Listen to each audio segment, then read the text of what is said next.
This is the Outback Recordings Podcast, Session 60.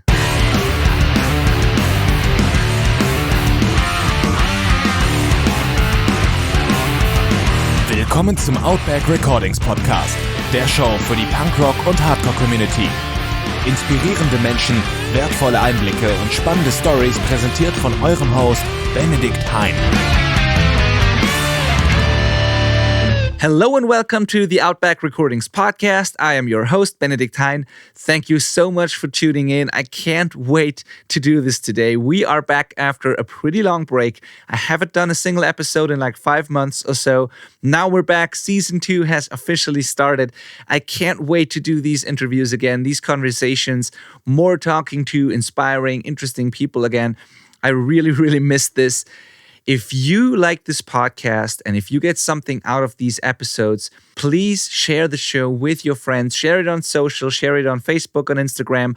Please tag me and my guests. My Instagram is @BenedictHein.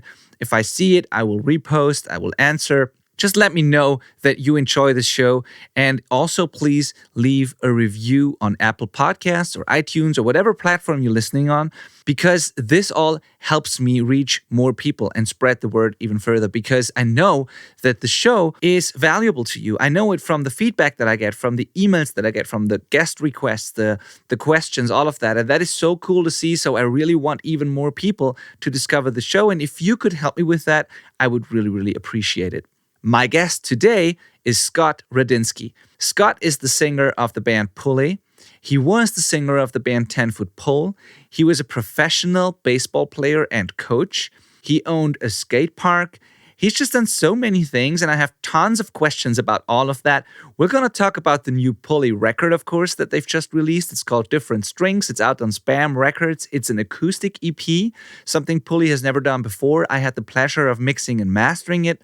I think it turned out really great. The songs work great in this format, so go get that record. And now we're going to talk about how that record actually came to life, how they recorded it. We're going to talk about Pulley's history, Scott's personal history, baseball, his bands, his careers, his multiple things that he's done throughout his life. I can't wait to dive in. Now, without further ado, here is Scott Radinski. Welcome to the podcast. Hey, thank you for having me. Good to be here. Thank you for taking the time to do this. First of all, how are you? What is life like at the moment? Is it getting better with all the COVID stuff? Well, I'm great. It's definitely getting better. I think the last year has been tough on everybody. It's been challenging for a lot of us to manage our way through, whether it be working or staying safe. Going to the store and buying groceries. Everything's been a pretty big challenge. But I'd say the last month or two here, things have kind of, I don't want to say got back to normal, but are starting to become a little more normal. We'll see. I mean, in time, if everybody can keep respecting each other, I think in time, here in another month or two, we should be in a better place. Let's hope so, yeah. We don't have to talk about COVID any longer, because I think every interview and every podcast in the last 12 months or so has been about that, at least. So, but I'm still curious, what was the only thing that I absolutely want to ask you is, how did you, as a band, a musician, use that time? What did you do during COVID instead of playing shows that you had scheduled and all that? In the beginning, when the guys weren't working, we spent a lot of time in our studio. We basically wrote an entire new record. So we did that and used that time really well. And I think, took advantage of the opportunity and made the best of what we could. We lost a lot of everything we had booked last summer, all the shows and everything. So we, really didn't have anything to do other than write. We did a few live streams, some acoustic stuff. We were playing around with some acoustic songs and actually recorded them. I have those put out now on a 10-inch on Spam, which is really cool. That's basically all we really could do, was just try to make the most of our time. Yeah, that's more than enough. You've been very productive. Have you been productive ever since the last records you put out? Because there's a pretty long time between the last couple of records that you've made and now you're working on new material. So has this new, working on new songs and being productive in writing and in the studio and stuff, has this just happened because of COVID, or have you been working on material before that? And what was that process like? Well, when we put out our last record on Epitaph in 2004, we had done a couple of things since then over the years, more sporadically. A lot of that had to do with not being on a label and not having proper distribution and things. So it was just hard. We continued to play live and stayed productive in that sense. And we always kept writing. We just never really put anything out. And then in 2016, we put out a full length on Cybertrax Records. And really since then, it's kind of been playing shows live and writing. And I think we're finally getting to this definitely, it sounds crazy to say, but the whole lockdown was a spark for us to say, all right, let's get going and let's make something happen. And so, that and the ability to play in the future with a proper release, we thought, well, this would be a good timing to put out a record, somewhere around the beginning of the year. And then next year when things open up and we start playing a little more regularly, we'll have some new material. So it made sense, and hopefully it goes over well and people like it. Yeah, I bet they will. I'm just a little curious about the acoustic stuff because, first of all, I think it turned out great, and I enjoyed working on that stuff because I had the pleasure of mixing and mastering it, which was super fun. But I wondered if that acoustic thing was something you've always wanted to do or maybe had planned in a long time, or was that a result of COVID?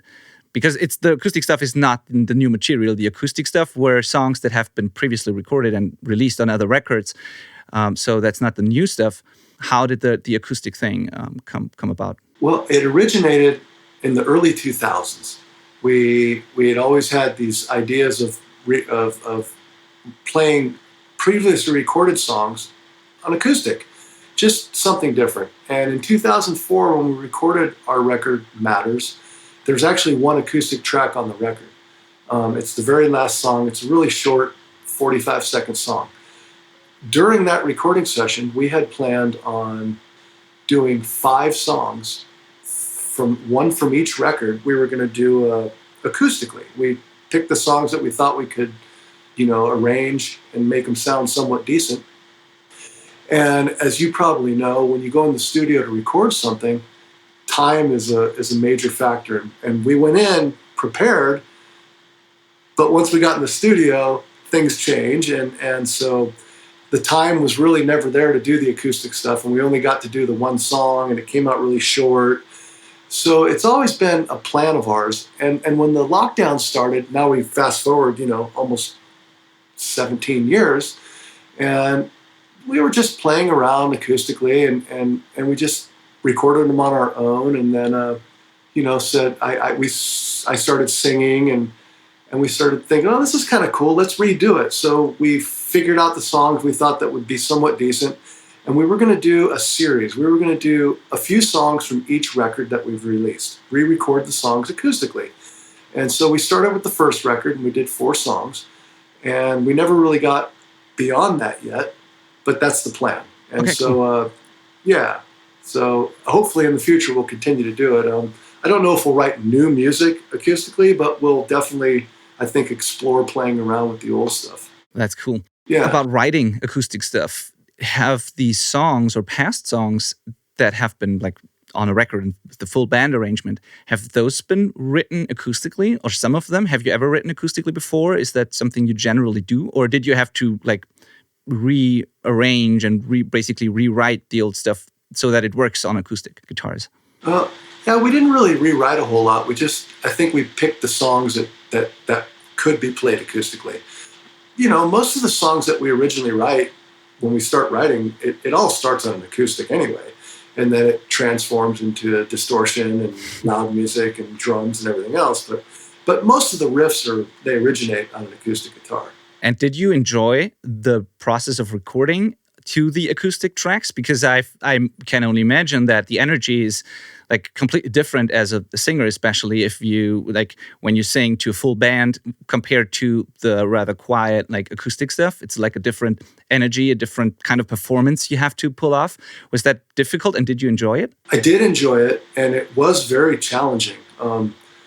It probably took me a little while to have the song sink in that style, because it was a different style of singing and something I'm not really used to. So it took me a while to kind of get into that groove. And when you're used to screaming the song, when everything's fast, there's a little bit more room for error. Acoustically, you have to be a little more perfect. And it was challenging. Yeah, for sure. But I like the way it turned out a lot. I like the songs have a completely different vibe to them. I mean, they are the same melodies, basically the same chord progressions and everything, but they feel completely different. And not only because of the reduced arrangement, but the performance and the whole feel is just different. But it works. It really, really works. So I was just curious about that. Yeah, that's cool. Yeah, it is different. And I guess that's the whole idea, is to make it different. The same songs, but a little different twist. Yeah, exactly. Yeah. How did the collaboration with Spam come about? Like, how did you meet Stefan, or how did that go? Because as far as I know, after you've released your full-length records on Epitaph, you did 2 EPs, I think, on your own label, and then El Jefe's label, I think. And so now this one comes out on Spam. Why the decision to not release it yourself anymore? Well, our relationship with Stefan started, I'd say, a while back. He did some art for us, and he works with Destiny in Europe. So, we had some familiarity there with a lot of the tour posters he does and things like that. And we never really talked to him about music, but he reached out to us when we were we were re-releasing a couple of records on vinyl that were recorded on Epitaph earlier in the year through a record label in Canada called Dusty Wax. And I believe that he reached out through them to do a version, or to release a version somewhere in Europe. So we kind of started the relationship up in that way with the records that were just released. We had a little bit of a relationship from the past where he had done some art for us with some T-shirts and stuff. So we had familiarity. And he asked about the acoustic stuff. I guess he had seen it online or something. And so when he approached us and asked if we had any interest, of course we did. And you can do things on your own, and it's hard. It's nice when there's somebody who has a label and an interest, and they put the time and the effort in because they want to make it work for themselves as well. And so he has a pretty good thing going right now. There's pretty good bands on the label, and I don't know how long the label's been around, the Spam label. I think 2 years or so, max. Yes. Yeah. Yeah, so he's done a good job building it to what it is, and they put in a lot of work. And to be honest, anytime that you can just focus on writing the music and not worry about the rest of the shit, that just that's an entertaining thought. And they seem pretty professional, so there was I had no problems with it at all. I look forward to doing more stuff, to be honest. That's so cool to hear. Yeah, Stefan is great, and yeah, the enthusiasm he puts into his records and everything he does is, it's just pretty cool to see. That's what you want from a label, right? Because there are labels who also run a good business, but they are not necessarily the most passionate about your music or the bands they're working with. But with Stefan, I really feel like he just loves putting out these records, and that obviously helps. And that's a key word, I think. You can feel that. And me and Stefan have only really emailed, but when you said the word passion, it's like you can kind of feel that passion through the computer. Like he's into what he's doing, and that's important. Well, that's very cool to hear. I mentioned it in the intro real quick, and we get back to music, of course, but I'm just curious. I mentioned it. You've been a professional baseball player and coach as well in the past, and I just have to ask a couple of questions because, as I said, I don't know anything about baseball. To me, as someone like from Germany and who knows nothing about baseball, how did it happen that you have this passion for punk rock and have been a punk rock musician your whole life, basically, but also went down the path of becoming a professional baseball player? How did you manage to do that, like when it comes to time and scheduling, but also like, is there a connection when it comes to cultures and interest, or is that a very unique thing you did there? Because to me, it seems like two things that are not really connected much. And you're right. And I'll start with that. It's definitely two different worlds. So going back to high school, I had been involved in music for a while and been playing in a band. And I think it was my senior year in high school when I started really focusing on playing baseball. I played baseball growing up my whole life, but I think I took it a little more serious when I was in the high school. When I started getting close to finishing high school and I realized I might have an opportunity to do this professionally, I thought, well, I don't want to get a job. I don't want to work. and I can continue to play this. So when I had the opportunity to play professional, I signed the contract, and the season is 8 months long. Or 7, 8 months. So I always had 4 or 5 months off. And I thought, well, this is cool. I'll have a vacation time. We can do music stuff, and then I'll go back to work, and that's what it'll be. And that's what it was, and that's what it's been. So it's difficult, obviously. It's been a lot of, there's been some years where they've been harder than others, where, maybe we've had more touring or something planned, and I've come straight from baseball, go straight to go on a tour, and, maybe I'm pretty tired.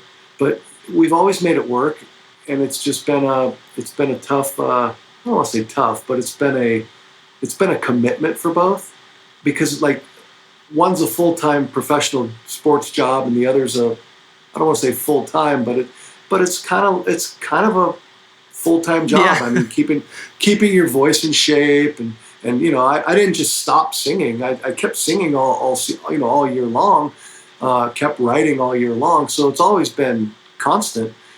Just the ability to play live hasn't always been there.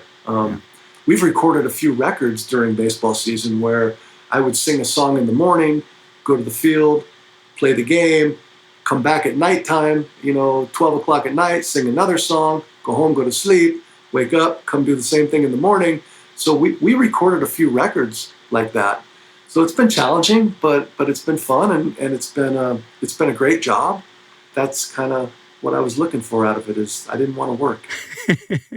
I mean, I heard you say on another podcast, I think, you said something similar along the lines of who likes work, because, and the topic was the band, because you were talking about when a band, that's something you love to do and that's a passion of yours, that even that can sometimes turn into work, or like there's periods of time, there's phases, there's stuff you have to do as a musician that is not always just fun. And when that turns into work, even a band can be a pain sometimes, or can be exhausting an exhausting thing to do or be a member of. So I'm curious, when does that happen? When something like music or baseball that you love to do, when does that turn into work for you, or when does it stop being fun? Well, when you're traveling with groups of people, whether it be a small group of people in a band or a large group of people with, the baseball team, when you're with somebody long enough, everybody gets on each other's nerves. That's just natural. It's like being in a family. You fight with your brother and your sister.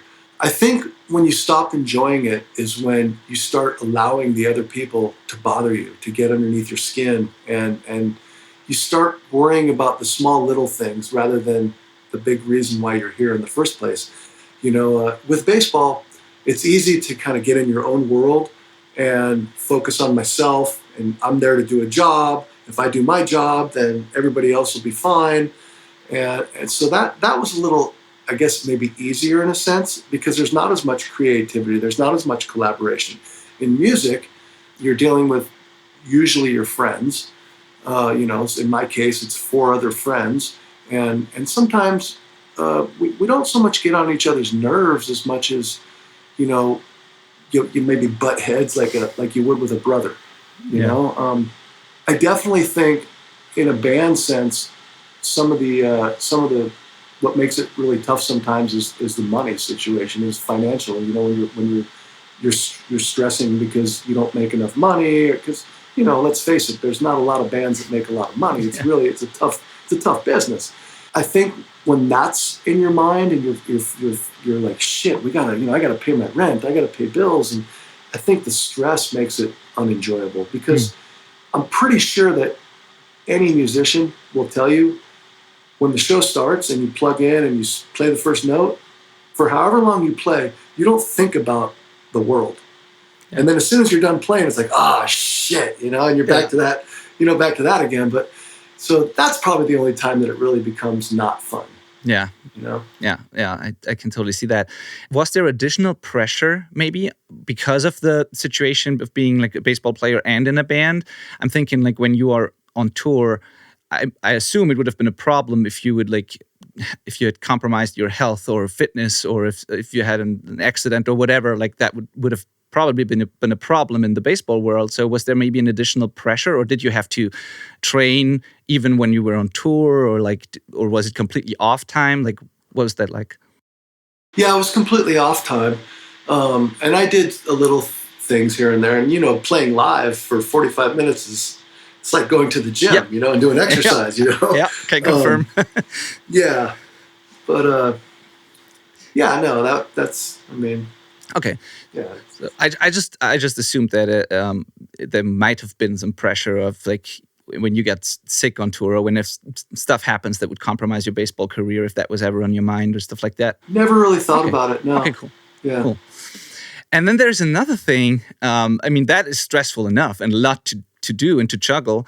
But you've been the owner of a skate park as well, Skate Lab, for a long time. Now, how did that happen? And what's your personal connection to skateboarding? Did you skateboard yourself, or do you ride, or what's your connection to that world? And how did you juggle all of that? Because you've already had these 2 careers basically. Well, I grew up, here in California and was exposed to skateboarding at a young age. And then, of course, the skateboarding and punk rock in the 80s kind of meshed together. We played a show somewhere in California, I want to say in the mid-90s. It was a skate park, and I had never saw anything like this before, and I thought, this is really cool. So I remember coming home after that weekend, and I remember telling my brother, oh, man, we got to open a skate park. It was the best thing I ever saw. Because when they had skate parks in the 70s, but they all closed because of insurance and all that, and then somewhere around the early 90s, mid-90s, it started kind of getting popular for building a skate park again. And that's kind of how it started. We really didn't know what we were doing. We found a place, found a building, and we just went for it and kind of figured it out on the way. Yeah, it's a pretty legendary place as well. Even I have heard about it before. I used to skateboard pretty much, but I've never been there. But even I've heard of the Skate Lab and the museum that is there. It's not just a skate park. It was a pretty big thing, actually. Is it still, what happened to Skate Lab? Does it still exist? Has it relocated? I think I read something that they're looking for a new place or something. Yeah, the location we had, when we first opened, I think there was, I want to say there was less than 100 public skate parks in the entire United States. Mm-hmm. 21 years later, I think there was close to 1,000 free skate parks in the United States. So obviously the attendance dropped, and we found our specialty was with the littler, younger kids, teaching them. And it just got to a point where the building was a little bigger than what we needed. We didn't have the need to fill. We didn't have the people, and it just got really hard financially. So we closed that location, and it's been probably about a solid year and a half. We've been trying to find a place, but it's difficult. And of course, our city just opened a free public park less than a year ago, which is cool. And so we give lessons there on the weekends. Oh, really? And we teach the kids. So we kind of keep that a little bit going, but we haven't found a location yet. No. Okay, but you're still involved. You would reopen if you found one. If there was the right place and it was the right, if we could afford it, yeah, I think I don't know if it would be my responsibility. Yeah. I think there's a group of people that have interest to keep it going. So, I've been to a few different places with them. We've scouted out a few different locations, but nothing's really ever, panned out. Yeah, I was just interested because for me, skateboarding and punk rock sort of, always belong together. Personally, for me, I grew up skateboarding and listening to punk rock. And of course, one fun fact here is that I've listened a lot, or my friends and we've listened a lot to the Punkorama samplers that Epitaph put out back in the day. I think it was 10 samplers or so. And I've read, I think somewhere on Wikipedia, I read that you are the only person to appear on all of those 10 Punkorama's records. That is true. There are I think Rancid is on every record, but the only besides Rancid, I think you are the only person 9 times with Pulley and one with 10-foot pole, I think. Yeah. So I did your homework. Yeah, exactly. And I remember all those songs, and because I've listened to all of those samplers up and down. So, and that was sort of a small full circle moment for me when I got the call from Stefan, to mix this record for you because I grew up listening to Pulley while I was skateboarding and these samplers. And then I got to mix this new record, which was obviously pretty amazing for me. It's crazy to think that samplers, like nowadays, it's kind of crazy to think that samplers were such a big thing back then and so popular, and so many people bought those like on CD, because nowadays we listen to Spotify playlists and like we're still record collectors and everything, but like a CD sampler, I don't know if that's even a thing, but they were so important to me back then that I like Yeah, for sure. I mean, that was a great record label, and when they were giving you one song or two songs from all the bands, it's you can't beat it. It's a great deal. And that's what I grew up on, listening to, the compilation records from BYO and, listening to Social Distortion, The Adolescents, Aggression, Youth Brigade. I would have never known about any of the bands if it wasn't for the samplers. So, but yeah, you're right. I mean, you're not going to see it anymore. No, no, certainly not. Now, that's actually a great segue into the next question that I wanted to ask you. And that is, what did you listen to when you got first involved in punk rock, or like when you found interest in this whole culture and wanted to start a band? Like, how did that start for you? What were the influences? What were the bands? What was the culture like where you lived? And how did your first band come to life? Where I lived, it was just a little bit outside of LA. In the early 80s, the hardcore scene was starting to take off. It was pretty violent out here. That's kind of the culture we had, a violent culture. Yeah. But we also had, in my opinion, we had some of the best bands ever. Being able to see Black Flag, Adolescents, Fear, the Circle Jerks, TSOL, all these early, I don't know if they're second wave punk bands, but all the bands from the early 80s. And then being in LA, the bands that did tour, and there wasn't a lot of bands that toured back then, but the bands that did tour, having the opportunity to see them as well. So that was kind of what we were exposed to, was, I think, like the real staple of the early hardcore stuff. And for us, it was just right here in our own backyard. We were lucky. Yeah, totally. And there was this movement, I don't think many people know about this here. Maybe they do, but there was this Nardcore scene, which was a local movement where you that you grew up in, or were a part of, basically. What was that all about, and what was the difference to maybe other subcultures in other cities? Well, like I mentioned, we were a little bit outside of LA. So Nardcore is in a city called Oxnard. It's a beach town, maybe 30 miles outside of LA. And there was a band, there was quite a few bands, but there was a band called Aggression that got very popular, and they were on early BYO Records, the guys from Youth Brigade, the record label they have. And so they were kind of like our model. They were the first band to really get outside of the Oxnard area. It just kind of grew. There was other bands, Ill Repute, Dr. No, all these bands from the area, and kind of had like a little community. It was like a beach community, a skate, surf kind of culture. Everybody was family, kind of mellow. It wasn't really the LA violent.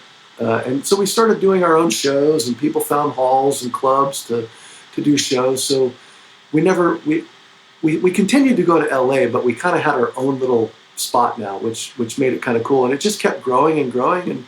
And we put out a as you would say, sampler compilation on Mystic Records called Nardcore, and that's kind of where it started. All right, I didn't know about that. So you put that out with your the community, like the bands around you. Like, the bands, the record label Mystic did. I think there was a guy from a band called Ill Repute. His name was Tony. Mm-hmm. He kind of organized the whole thing. And how did you make the next step then? Because 10 Foot Pole obviously became pretty big, and then Pulley as well. So it at some point it wasn't just a local thing, but it grew. Not necessarily maybe the Nardcore, but California punk rock in general, and the bands you were in. What do you think was the reason for this, or how did that during the early 90s become so popular? I think the music got better. I think society was time to accept, the Green Day, the Offspring. Once those bands took off, the melodic punk rock kind of musicians got better, songwriting got better, singers got better, and it went into a different direction. The Bad Religion record kind of set the tone for the harmonies, and then the other bands that followed with that same style. And I think once it kind of got going in the mid 90s, it just blew up. And we had changed our style somewhere around 93, I think. We started playing, similar music. We were here in Southern California. And we had been a band for 10 years at that point, just playing hardcore and under the name Scared Straight. So when we decided to write some music in a different direction, we said, let's just start new and change the name. And that's kind of how it all happened. And once we did the record on Epitaph, that was it. I mean, it was, I won't say easy, but it just made things a lot more easier. That's interesting you say that, because I've heard both. Some people, and also people that I work with, some would say that when you sign to a bigger label and you have the infrastructure and everything and a team around you sort of, or at least people helping you, that things get easier. But I also hear it often that people say that's sort of the illusion everyone has, but in fact it gets harder. There's more pressure, more money involved, there's contracts and everything. You have to tour sometimes, or like a lot, and it's not. Some would argue it's getting harder, not easier. So it's interesting you say that it became easier at that point for you. Well, I had a job for 10 years. I had a schedule. Our band had I'd been playing baseball for 8 years at that point. So we kind of knew where we were going. Yeah. And we knew what we were capable of doing. And the record label knew that, and they never put any pressure on anything. The only thing they ever said was, you put out a good record. Don't worry about touring. Don't worry about doing this. Put out a good record. And, when I look back and I think about it at the time, he was right. Brett from Epitaph. Yeah. He was right. He had bands like Bad Religion. He had bands like Rancid. He had bands like The Offspring, Pennywise. They were selling all the records. They were going out and touring. So if we put out a good record and we're part of that family, people will have interest and they'll want to listen to it. And if you went on tour, could it be bigger? Possibly. If you went on tour, would you make more money? Possibly. But you never know. Yeah. I mean, you can also break up after 1 week because you hate each other. Yeah. So we never had that pressure. For us, it was always easier.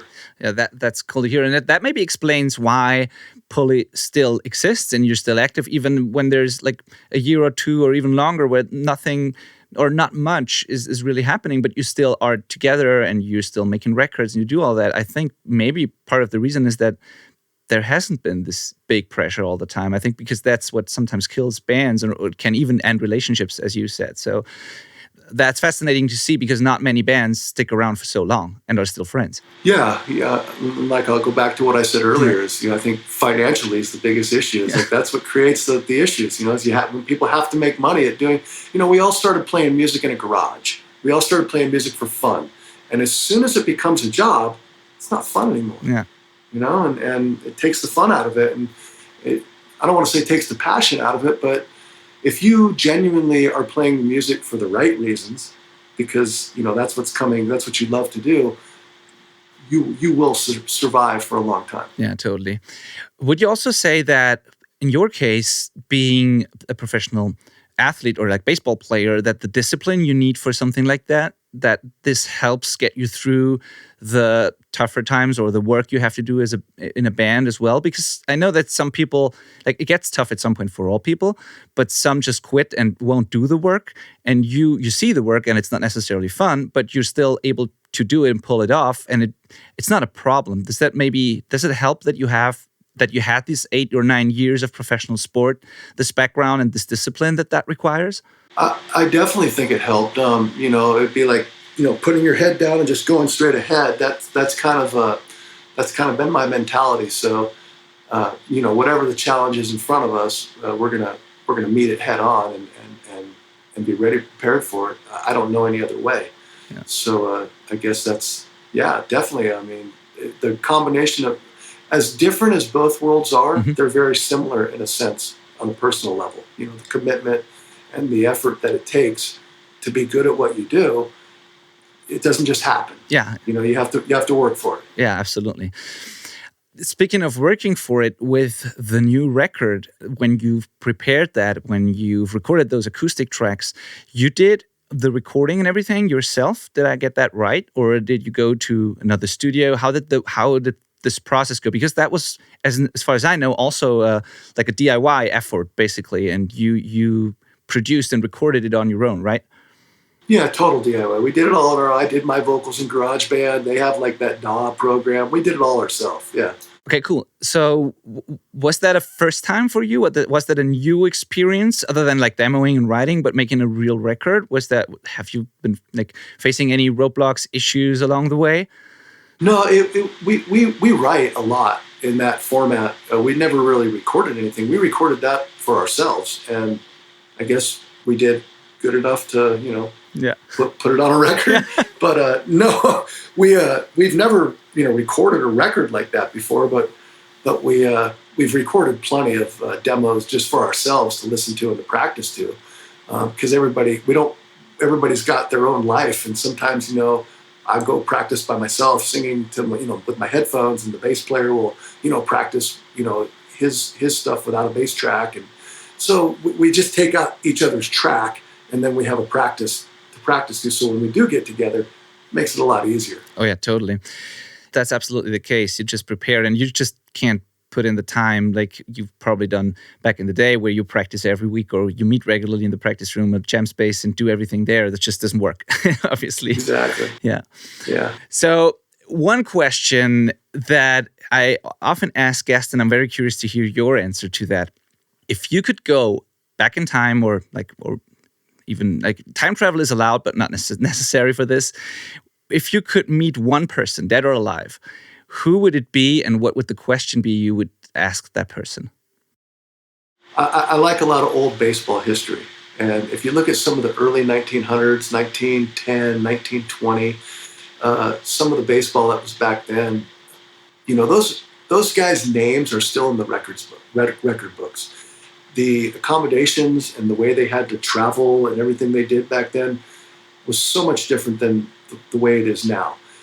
The careers they had back then survived, 10, 15, 20 years. Now the average career is 3.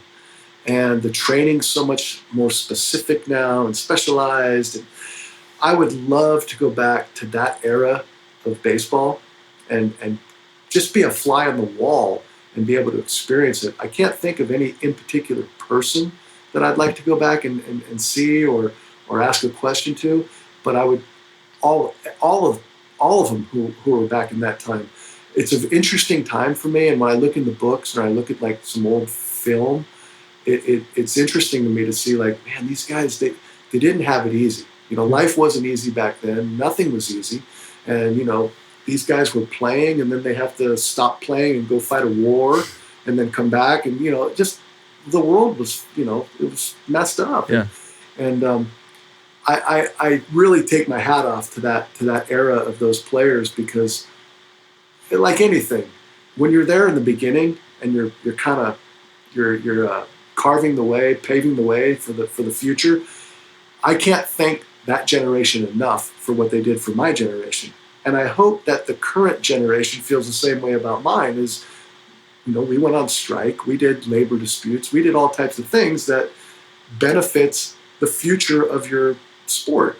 And I guess the same would go for the music. It's like the people that were there before you made it possible for you to do what you do, and that's kind of the same for everything. I mean, I don't think a kid today understands what it is to write a letter to Discord Records and ask for a catalog, or it's easy. You just get on the computer, you look it up, you push a button, you order it online, or like you said, you listen to a song on Spotify. I used to go through record bins searching for stuff because I didn't know about it unless I read it in Maximum Rock and Roll. I didn't know what bands were from where or what. And anyway, I don't want to get off into a long subject, but that was basically that era of early 1900 baseball I'd love to go back to. I'd love to time travel and go back and check it out. Awesome answer. Thank you. Now, speaking of kids, you have kids as well, right? Do your kids share some of the same interests? Are they interested in baseball and music at all, or punk rock? Well, I have 2 daughters that are interested in music. I wouldn't say punk rock. I have a son who is interested in baseball. He's interested in music a lot too. I don't think any of them really followed the punk rock side of it. Okay. But they play guitar. My one daughter can play a keyboard. So they have some musical background. My son has 3 guitars in his room right now that he plays. So yeah, I mean, they have a little bit of musical influence there. Okay, cool. I was just curious because it goes both ways. Some try to do the same as their parents do. Some try to do the exact opposite. Yeah, exactly. I'm just interested. All right, cool. You're pretty relaxed, and when you talk about baseball or music or how it all came together and your history and everything, it seems like you're pretty a relaxed, chill person. Is there anything looking back that you would definitely change, or that you would say was a major mistake, or anything you would tell your 25-year-old self or something like that? Nope. Really? No. Well, hey, I'm not awesome. going into the past. Okay, that's awesome answer. We all learn from our mistakes, and we all move forward in the future. And hopefully you don't do the same thing twice. That's a mistake. But I don't think there's been anything. I've never been to jail. I've never been to prison. So like, there's nothing like that's been that bad that I think, I killed somebody. That I would regret. I've made mistakes that I've learned from, but I don't regret. Okay. Have you been overly nervous about the future at some point, which turned out to be completely unnecessary or something like that? I think everybody anticipates the anxiety of the future and what you want to accomplish. And at some point, I kind of realized I can only control what I can control. So why worry about anything else that's out of my hands? And it's difficult sometimes when you don't have control yourself. And you're at the mercy of whatever the flow is. But yeah, I mean, I'm not going to worry about the future. It's going to happen. Whatever happens, happens. Yeah, you're totally right. Let's talk about the future. Let's talk about what's coming up for Pulley. Like, what are you working on right now? What can we expect within the next year or two? Like, is there anything you can already tell us? Is there anything that's close to being finished maybe? Or like, I know that you've been working or are still working on a new record. Where are you with all that? Okay, so the shows started booking again. A lot of the things from last summer have been postponed in 2022. We do have some shows here starting in September. So we'll start playing live again a little bit. We're working on something with Stefan right now. Hopefully something that'll come out maybe towards the end of the year, and I hope that this new music we figure out a recording date, because I know we're ready. I think we're looking towards the end of the year, maybe try to have it come out sometime next spring. Right when the shows start happening. Yeah. So that's pretty much where we're at. I mean, that's we're just kind of going with it and see what happens. I'm not so pessimistic anymore. Like when we book a show. Before, I'd be like, yeah, we'll see what happens. Now I feel like, we booked a show, we're going to play. Okay. We're going to book the studio time, we're going to record. Things are starting to be a little more following through with what the plan is. So that's cool to hear. I've been talking to a band today about this, and we were discussing that there are these two camps where some people are optimistic and they really believe that now it's going to happen, and they book shows and tours and releases. But there are still some who are still hesitant to do that, or like are still waiting for things to really become better. But I don't know when we'll know. So like nobody knows, and I don't know. I don't feel there's a real risk. You have to try it and assume that it's going to be better. And if not, well, then it's not happening. But I don't see a reason to wait for another year right now. Like you have to do something. You have to schedule and plan something, I think so. Yeah. I think you're totally right. Yeah. All right. So where will people find out when new stuff is available from Pulley, or your tour dates and stuff like that? Is there a place I can send people to? Well, we have a Facebook page, Pulley Matters. And then we also have an Instagram page. And to be honest, I don't even know how to give you the addresses to those. But we do have a Pulley and an Instagram and a Facebook page that usually update everything that's going on. And that's pretty much it. I don't think we have a website anymore. I don't think anybody ever went to it. So. Nope, you don't have one, I think, or at least not one that's working. Up to date. Yeah, exactly. Yeah, exactly. Yeah, I was searching. I was doing research, obviously. And there's the Instagram account. It's at Pulley Matters, I think. Yeah. And then there's Facebook Pulley. Yep. But yeah, you're right. Those are probably the places. And then through spam, obviously. Yeah. Get updates. For sure. All right. Thank you again. It's been a pleasure. It's been great talking to you. Absolutely. It's been very, very interesting. And I always love it when people are just so relaxed and smiling and like calm. And it's just fun to talk to you. Man. Cool. Well, I'm talking to somebody who actually made our acoustic songs sound a hell of a lot better than they really did. So thank you. The magic and power of studio. Don't tell anyone. No. Thank you. Thank you so much. I had a blast mixing this. Oh, that's awesome. Yeah. All right. Then I guess that's it. Thank you again.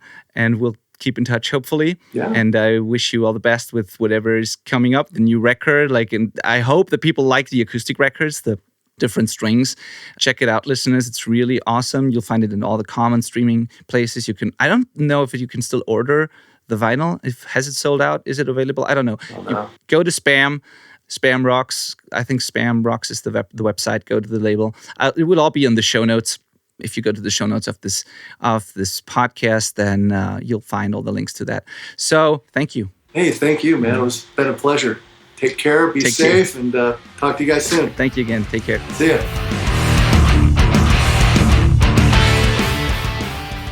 That's it. Thanks again for listening. You'll find the show notes for this episode if you go to benedictine.com/ORP60.